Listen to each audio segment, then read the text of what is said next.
My name is Daniel Thomas and welcome to my YouTube channel. You did read the title correctly, and I know it's a cliche title. Every single brass player in the world has got a video called My Favourite Warm-Up, or This is the Best Warm-Up, you know? But I think this is not the best, that's a subjective thing, but one of the best ways to warm up, and I'll explain why as we go through this video.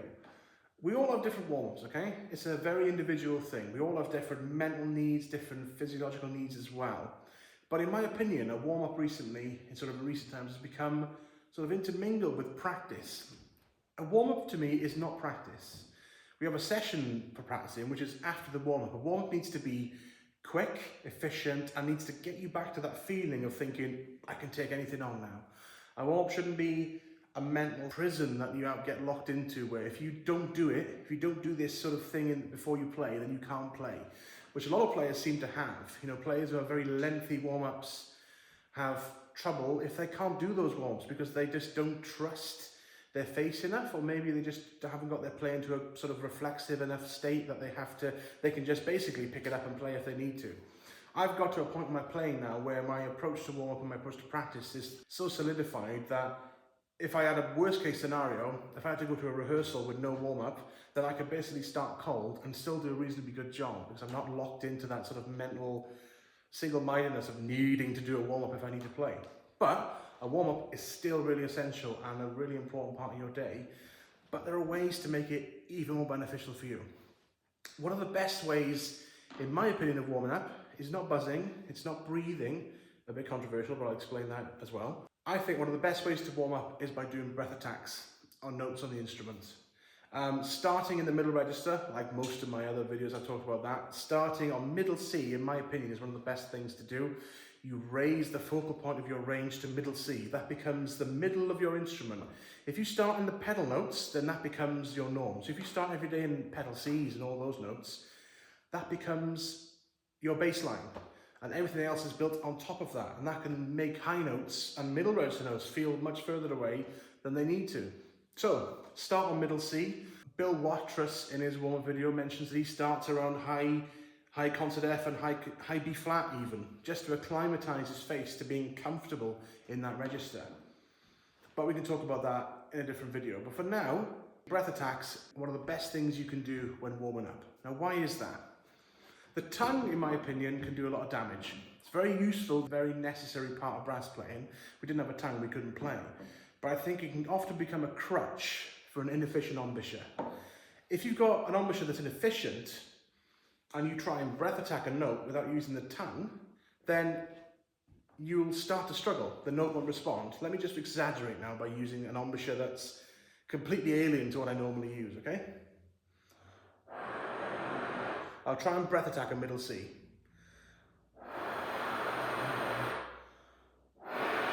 And that note's not happening, okay? I'm playing with a face that doesn't suit me.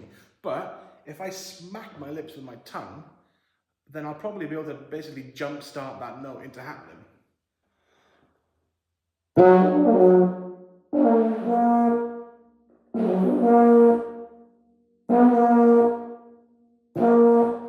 You see what I mean?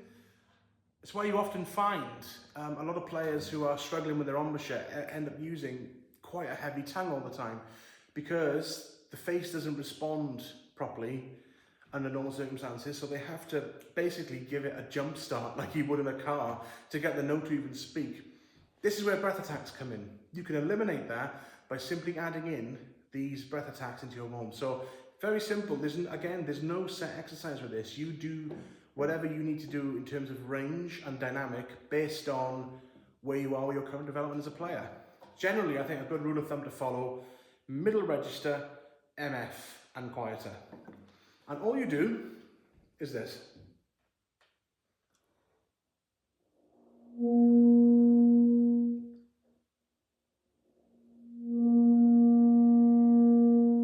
At first, that might be difficult. That is quite quiet. At first, it might take sort of a lot of wind before the note actually responds. That's good. That means you're practicing something that is unfamiliar to your face and needs work. So if you hear a lot of this before the note responds, that's a good thing. That means there's work to be done, and you're working on it right now. When you get to a point where you find that the note is sort of responding with very little effort.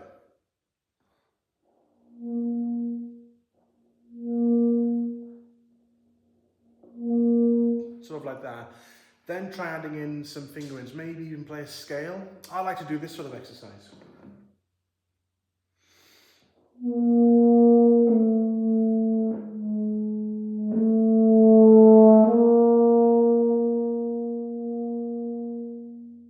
Rest for a couple of seconds, then go down a semitone.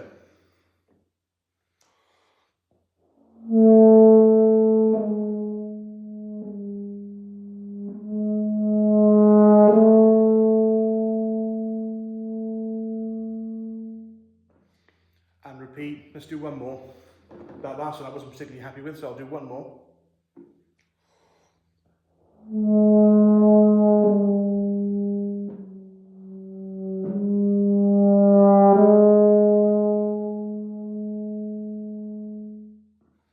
That's better, so I'm more happy with that one. So even by doing those 3 exercises there, as it went on, that exercise became easier.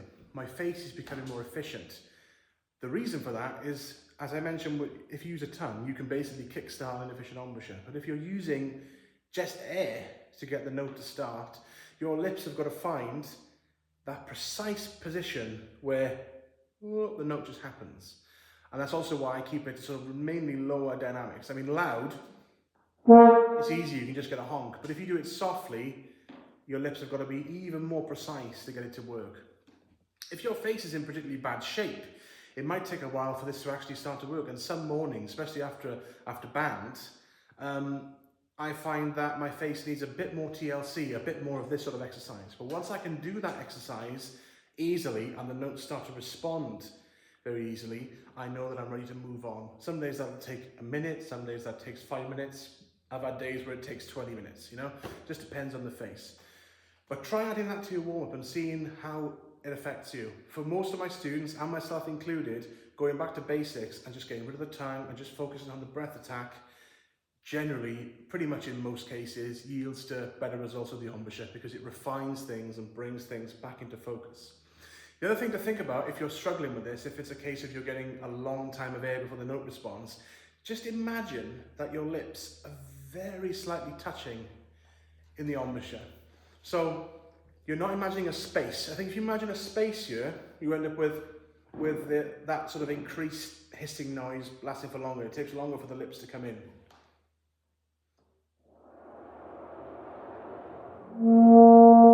So it happens eventually. There's a lot of flux, for lack of a better word, before it happens.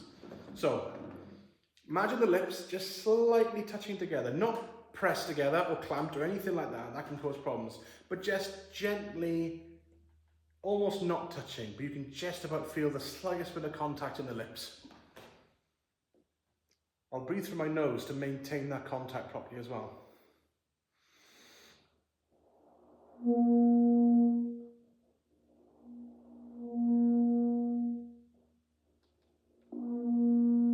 When I do that, my response becomes better pretty much instantly. So, to recap very quickly, add more breath attacks into your warm-up. Start on middle C, breath attack notes, and get the sound to become more immediate and more responsive, and refine your embouchure to make your playing basically better in all regards. Embouchure response, in my opinion, is one of the key aspects of playing well. If you have a good response, if you have those days where you suddenly start playing really well, you don't know why, generally I found it's because your embouchure response is at a really good level that day.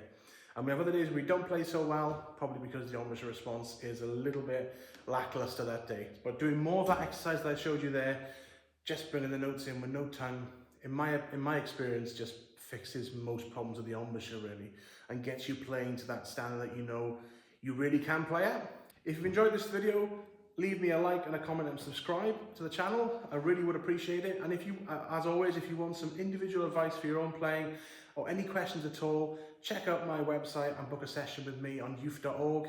I'd be more than happy to listen to any questions you have there and also give you some personal advice for you as a player and with your very individual embouchure and all that, those sorts of things. But leave me a comment, what sort of things you'd like to see in my next video.